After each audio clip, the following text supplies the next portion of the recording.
reformé toda su casa con lo poco que tenía. Cuando estuvo lista, me pidió que me fuera, quería vivir allí con su amante. Solo sonreí, y decidí vengarme. Me llamo Mireia.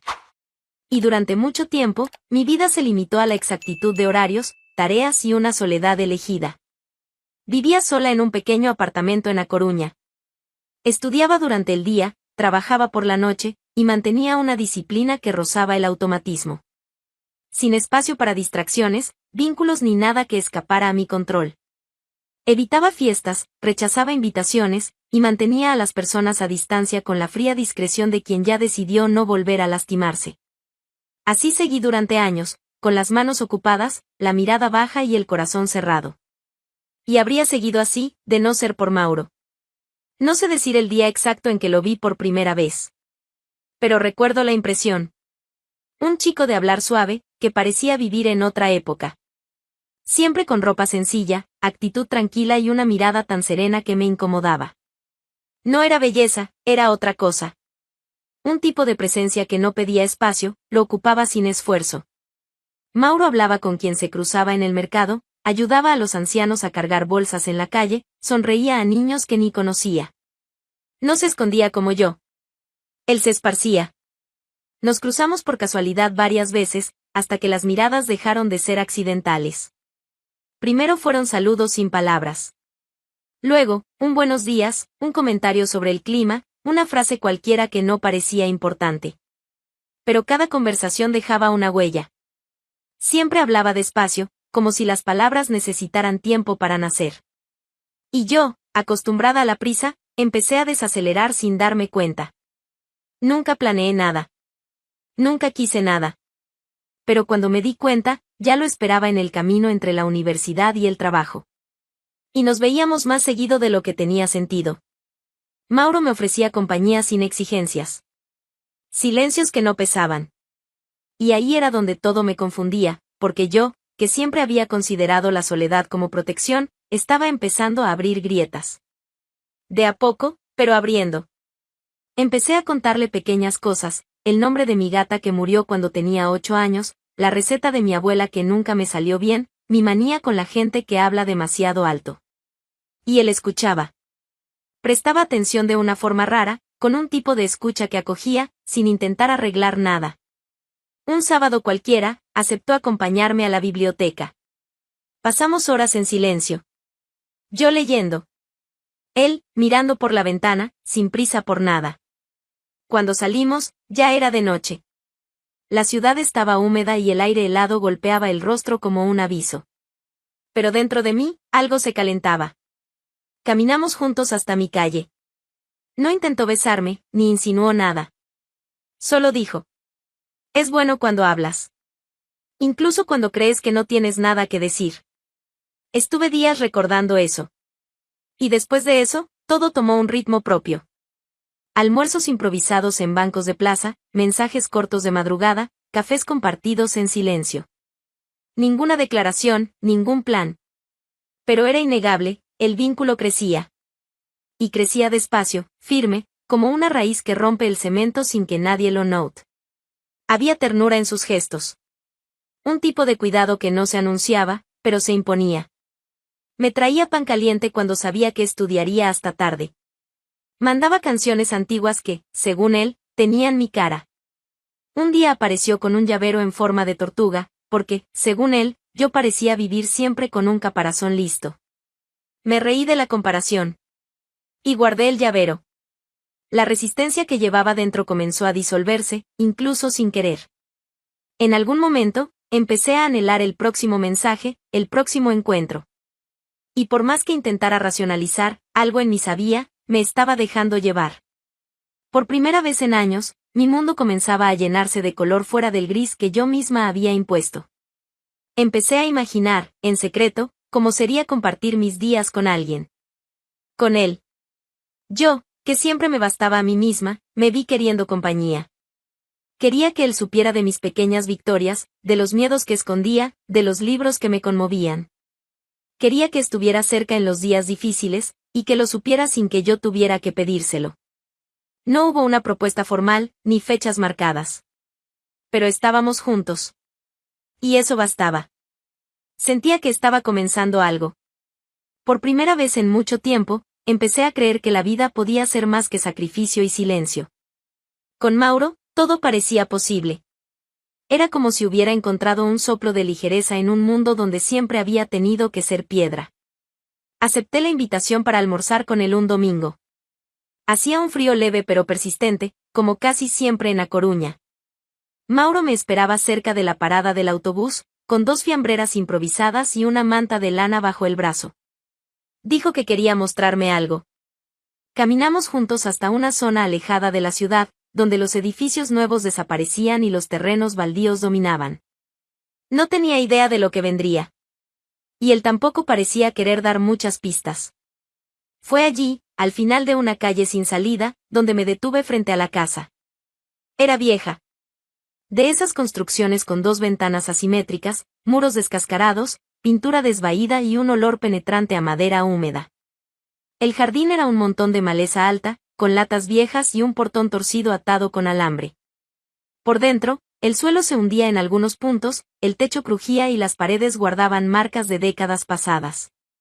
Aún así, Mauro hablaba de aquel lugar como quien presenta un templo. Aquí crecí. Estuvo abandonada un tiempo, pero sigue siendo nuestra.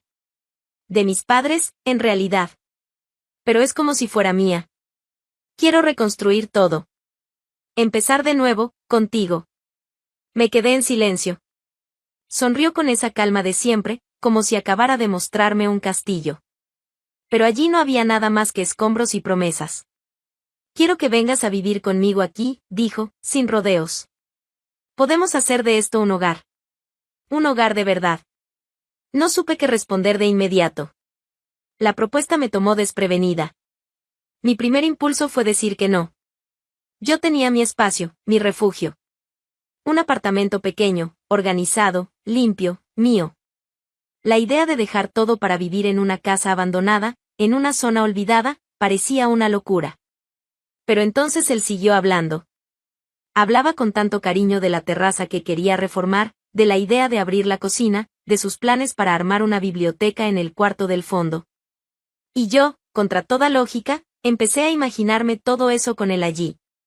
De regreso a casa, la invitación no dejaba de dar vueltas en mi cabeza. Intenté racionalizar. Intenté hacer una lista de pros y contras. Intenté recordar quién era yo antes de él. Pero no pude ignorar una certeza, quería creer. Quería vivir eso. Quería ver si era posible construir una vida con él, aunque empezara en medio de los escombros. Acepté. Días después, hice las maletas y comencé la mudanza. Entregué mi apartamento, doné la mitad de lo que tenía y me lancé a ese proyecto con todo lo que me quedaba de energía. La casa era un desafío constante. En el primer mes, lidiamos con las tuberías. Aparecían fugas en distintos puntos cada semana. Llamamos a un fontanero que terminó cobrándonos el doble de lo acordado y desapareció sin arreglar nada.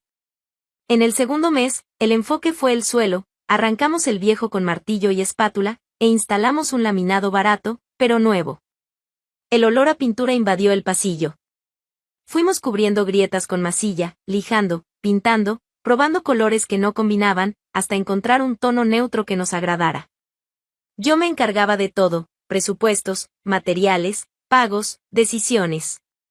Mauro acompañaba. Observaba. Daba sugerencias puntuales. Pero no podía ayudar económicamente. Estaba desempleado desde que cerró el pequeño negocio familiar. Decía que conseguiría trabajo, que se esforzaría, que un día me lo compensaría todo. Y yo le creía. Porque su mirada seguía siendo dulce. Porque su presencia seguía dándome fuerza. Empecé a vivir en un ritmo acelerado. Estudiaba todo el día, cumplía mis turnos de trabajo, y volvía a casa a lidiar con el polvo, el desorden y las cuentas. Poco a poco, sin embargo, empecé a ver resultados. Cambié el papel de pared del salón, puse cortinas nuevas en el dormitorio, colgué cuadros sencillos, pero que marcaban la diferencia. Compré un hervidor eléctrico, una lámpara de esquina, una estantería para los libros. Cada detalle era una conquista. No por la casa, sino por la idea de hogar. Ese espacio, que al principio me causaba rechazo, pasó a ser mío. Recuerdo la primera noche en que nos acostamos en un colchón nuevo, con sábanas limpias y olor a lavanda en el aire. Apoyó la cabeza en mi hombro y susurró. Ahora sí parece una casa. Y por un tiempo, quise creer que era verdad. Pero, por más que las paredes tomaran color, había cosas allí dentro que no se arreglaban con pintura. Cosas que yo aún no veía, pero que ya estaban ocurriendo. Cosas que, más adelante, harían que cada centavo invertido se convirtiera en cicatriz. Pero en ese momento, no. En ese momento, yo aún creía. Creía en lo que estábamos construyendo juntos. Creía en el futuro. Creía en él. Las semanas pasaban como un vendaval. Me despertaba aún de noche, revisaba textos para la tesis mientras tomaba café, cruzaba la ciudad para ir a la práctica, luego corría al hospital donde hacía turnos nocturnos como auxiliar. Dormía 3, 4 horas por noche. Aún así, me mantenía firme.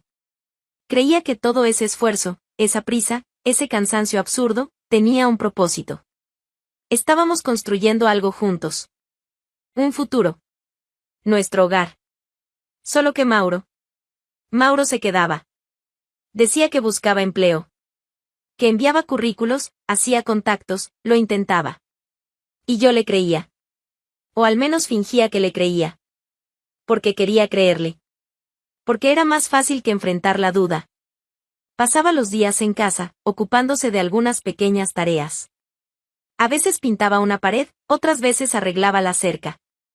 Pero nunca parecía tener prisa. Nunca parecía presionado. A veces lo encontraba tumbado en el sofá con un libro en la mano y el celular en el pecho, dormido en plena tarde. Y cuando le preguntaba cómo había sido su día, su respuesta siempre era vaga, con una calma casi irritante. Estuve viendo unas cosas. Mañana salgo temprano a buscar trabajo. Pero el mañana nunca llegaba. La casa estaba casi lista. Faltaban detalles. Acabados. Y mientras yo ponía energía en cada rincón de ese lugar, Mauro parecía cada vez más distante. No en presencia, sino en esencia. Seguía allí, pero ya no estaba conmigo. Las primeras dudas surgieron en silencio. Un pendiente dorado sobre la cómoda. No era mío. Nunca había tenido uno de ese modelo. Pregunté, tratando de no parecer acusatoria. ¿Esto es tuyo? Él lo miró, lo recogió como si fuera una moneda en el suelo y se rió. Debe ser de mi hermana. Ella vino la semana pasada, ¿recuerdas? No, no recordaba. Él nunca mencionó ninguna visita. Pero me quedé callada. Porque parte de mí quiso creer. Porque aceptar la mentira era más cómodo que enfrentar la verdad. Porque, en el fondo, sabía lo que estaba empezando a suceder, pero aún no tenía fuerzas para enfrentarlo. 2 semanas después, encontré una blusa tirada en la silla del estudio. Claramente femenina.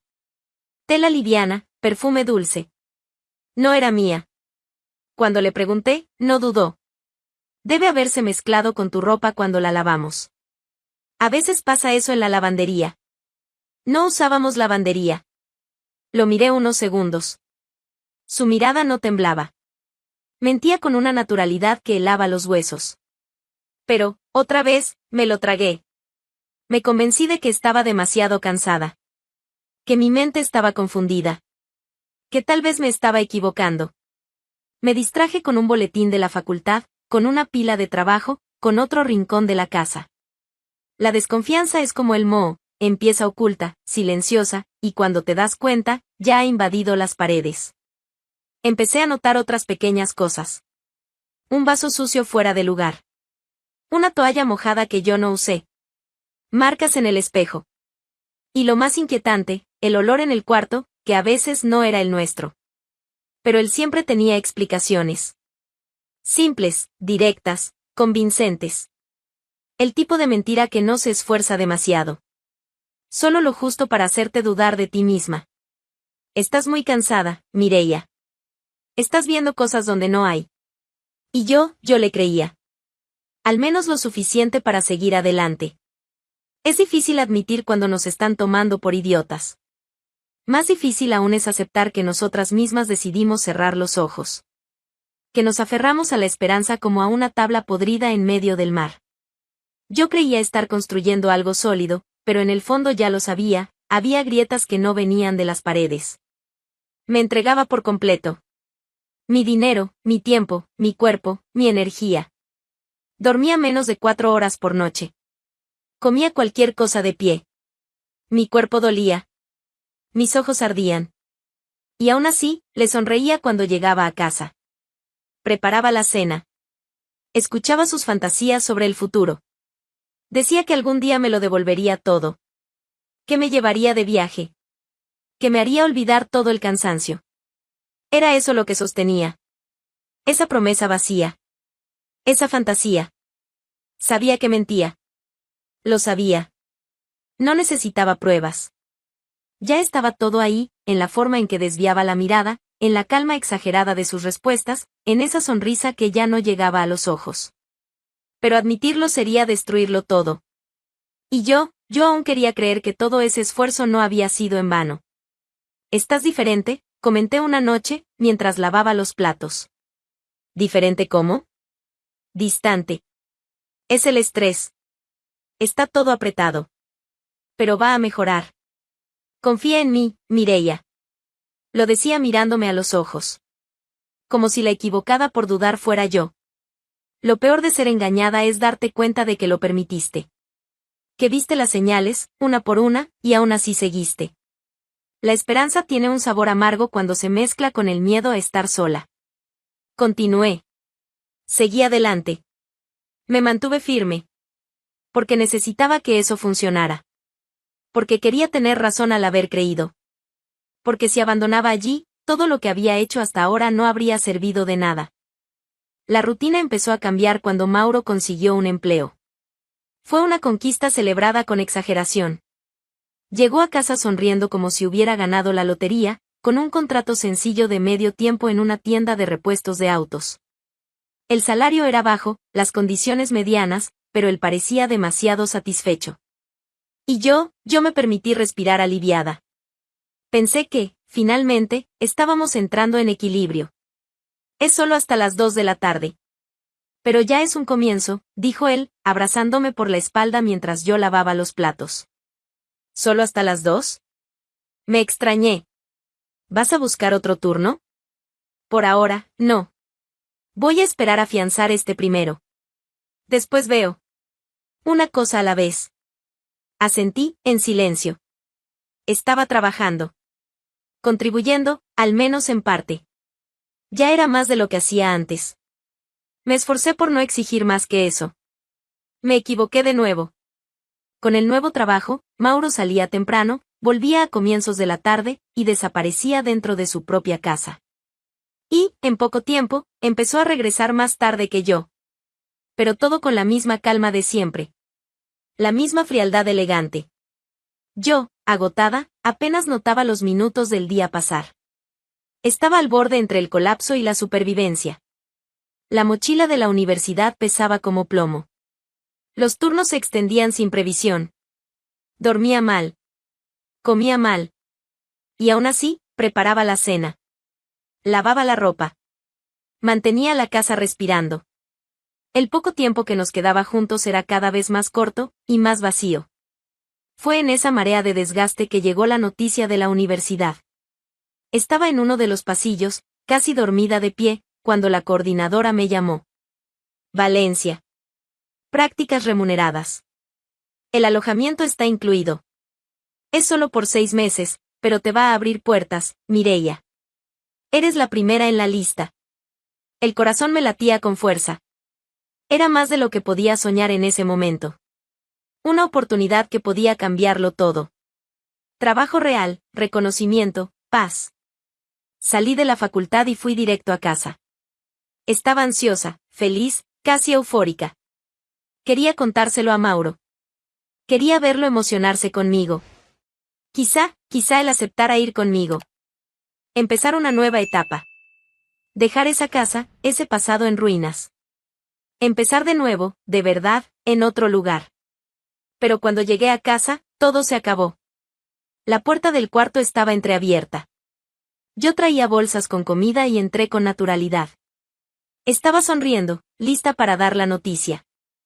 pero antes de que saliera cualquier palabra de mi boca, lo que vi me congeló todo el cuerpo. Mauro. En la cama que yo misma había pagado, bajo las sábanas que compré en oferta con el último dinero del mes. Y al lado de él, una mujer. Morena, cabello rizado, sonrisa satisfecha. Ella giró el rostro y me vio. Y no se encogió. No se escondió. Solo acomodó la sábana sobre sus pechos y me miró. Mi brazo se aflojó. Las bolsas cayeron al suelo. Se rompió un frasco. Creo que fue el aceite. ¿Qué es esto? Mi voz salió extraña. Baja. Temblorosa. Mauro se levantó. Lento. Sin prisa. Ni una gota de arrepentimiento en su rostro. Mireia, no deberías haber llegado ahora. ¿No debería haber llegado, ahora? Repetí. Él suspiró. Se sentó al borde de la cama. Como si estuviera a punto de darme una noticia de trabajo, no una puñalada. Andrea y yo, ya nos vemos desde hace un tiempo. Andrea. La mujer sonrió. Con una leve curva en la comisura de los labios. Burla sutil, cruel. ¿Cómo así? ¿Desde cuándo? Meses. Desde antes del trabajo. Sentí que me hundía en el suelo. El pecho apretaba, como si algo se hubiera rasgado por dentro. ¿Tú me engañaste aquí? Pregunté. ¿En la casa que yo reformé? ¿Con lo que trabajé para pagarla? Él se pasó la mano por el rostro, como si estuviera cansado.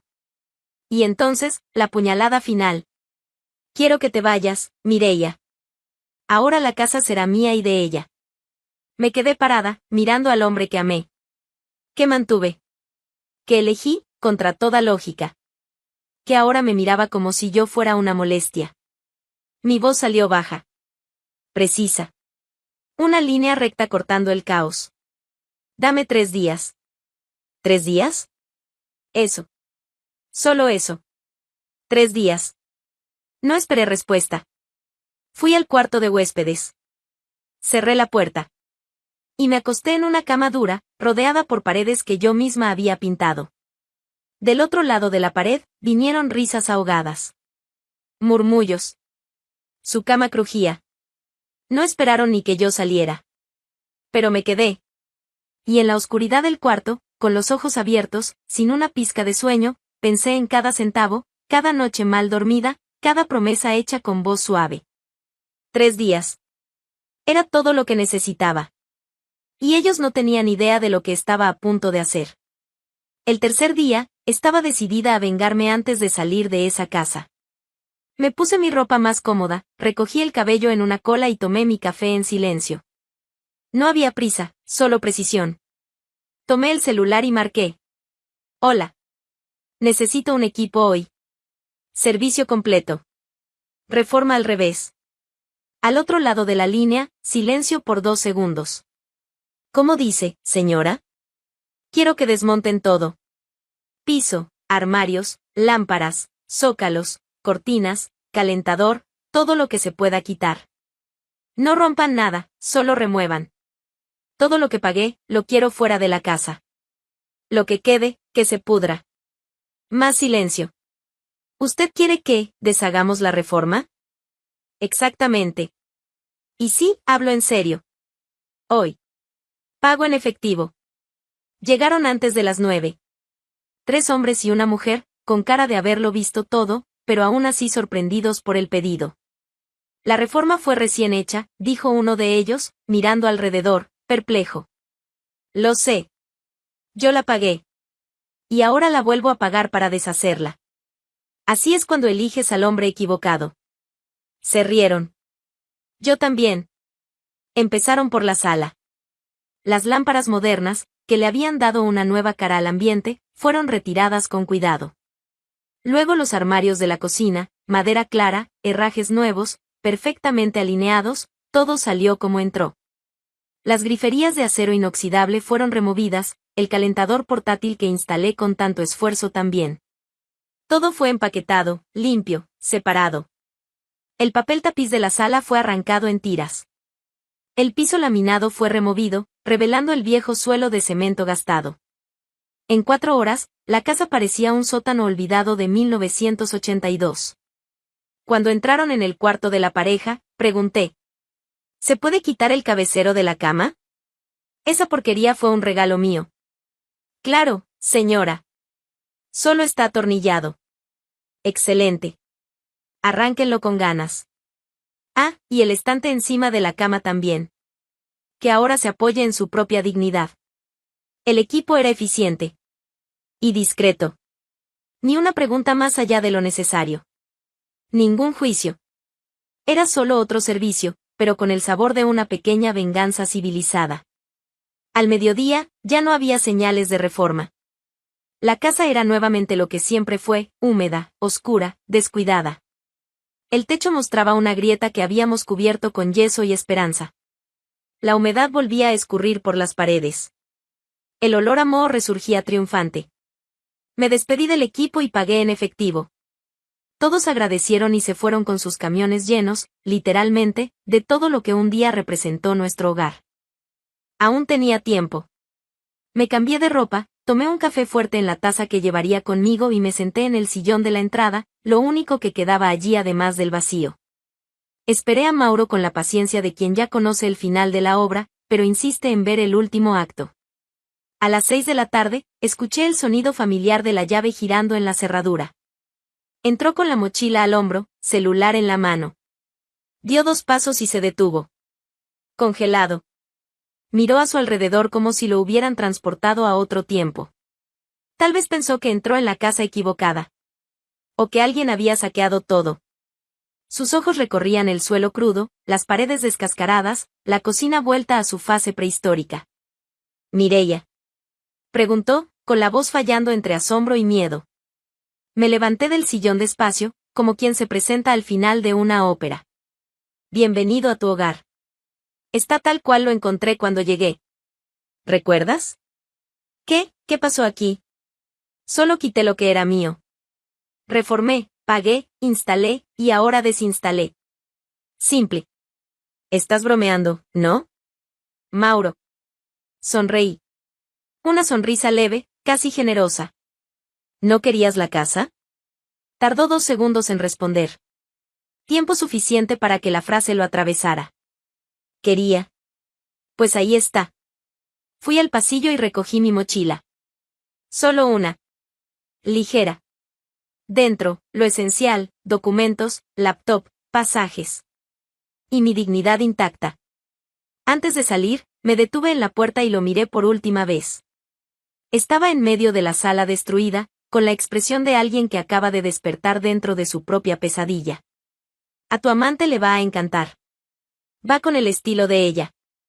Avísame si empieza a llover dentro del cuarto, ¿vale? Salí. Sin prisa. Sin rencor. Y, sobre todo, sin el menor interés en saber qué haría él después. Tomé un taxi y fui directo a la terminal de buses. Mi destino ya estaba trazado, Valencia me esperaba con oportunidad, paz y una total ausencia de trastos emocionales. ¿Y la casa? Bueno, se quedó. Vacía, fea, verdadera. Exactamente como Mauro se lo merecía. Mientras yo desembarcaba en Valencia, con la cara quemada por el sol y el estómago lleno de empanada al horno, Mauro se hundía en problemas mucho más húmedos. Se quedó con la casa. Sí. La casa que pidió con tantas ganas, tanta convicción. Y, como regalo de bienvenida, heredó también las grietas, el olor a moho y el techo que crujía con cada cambio de temperatura. Era casi poético. Tan simbólico que daban ganas de enmarcarlo. En los primeros días, intentó fingir que nada había pasado.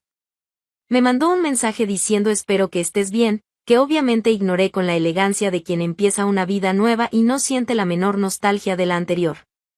Andrea, la amante, asumió su papel de nueva habitante de la caverna medieval, toda orgullosa, como quien cree haber ganado algo de valor. Pero rápidamente, la magia se deshizo. Esta pared tiene burbujas. ¿Eso es normal? Es pintura vieja, respondió Mauro, mirando el celular, como si no fuera problema suyo. Pero dijiste que habías reformado todo esto. Lo hice, sí. Entonces, ¿por qué la llave de la cocina tira agua hacia atrás? Debe ser alguna cañería vieja que, no sé. Ella miró alrededor. La humedad crecía en manchas grises por las paredes, como si la casa estuviera viva y de muy mal humor. Huele a cementerio, Mauro. Esto es moho. Soy alérgica. Él sonrió con incomodidad. Intentó abrir las ventanas, pero una estaba atascada y la otra tenía la cerradura rota. La casa no solo era vieja. Se estaba vengando. La semana siguiente, Andrea tropezó con un pedazo de piso suelto en el pasillo. ¿Esto no era laminado? Lo era. Ella. Mireia quitó todo. ¿Cómo que lo quitó? Pues, lo quitó. Mandó a removerlo. Mandó deshacer todo. ¿Deshizo la reforma? Toda. Andrea parpadeó, boquiabierta. ¿Y tú lo permitiste? Él respondió con un silencio que decía más que cualquier justificación. Ella siguió caminando por la casa, cada vez más irritada, chocando con los fantasmas que quedaban de un hogar que solo existió cuando yo estaba allí. El colmo fue una madrugada. Llovía. Mucho. Y fue en ese momento cuando el techo decidió declarar su independencia. El agua empezó a gotear justo en el centro del cuarto. Primero una gotera tímida, casi educada. Después, un chorro intermitente directo sobre la almohada de Andrea. Ella se despertó gritando, el cabello pegado a la frente, los ojos abiertos como platos. Mauro, el techo está meando sobre mí. Él se levantó, medio dormido, tropezó con el balde de ropa sucia e intentó detener la gotera con una toalla de baño. Eso es normal en casas antiguas, murmuró, como si intentara convencerse a sí mismo. Normal mis narices. Nos vamos a agarrar una neumonía aquí. Mi secador se arruinó, mi maquillaje se derritió, y este baño parece una sauna con moho. Con cada frase de ella, el orgullo de Mauro se encogía 5 centímetros. Me voy. En serio. No nací para vivir en una casa prehistórica. Y se fue. Esa misma semana. Se marchó con 2 maletas y una expresión de asco eterno. Dejó atrás a un Mauro parado en el marco de la puerta, en calzoncillos y medias, sosteniendo una olla bajo el goteo del techo, como un náufrago sin bote. Se quedó solo. La casa, ahora completamente desnuda y desfigurada, parecía burlarse de él. La pintura se hinchaba como ampollas de rabia. Las ventanas crujían. Las llaves chillaban. Un ratón, sí, un ratón, fue visto cruzando la cocina con la osadía de quien ya paga alquiler. ¿Y Mauro? Mauro siguió. Intentó arreglar algunas cosas, sin éxito. Pegó trozos de azulejo con cinta adhesiva. Empujó los muebles contra las paredes que amenazaban con derrumbarse.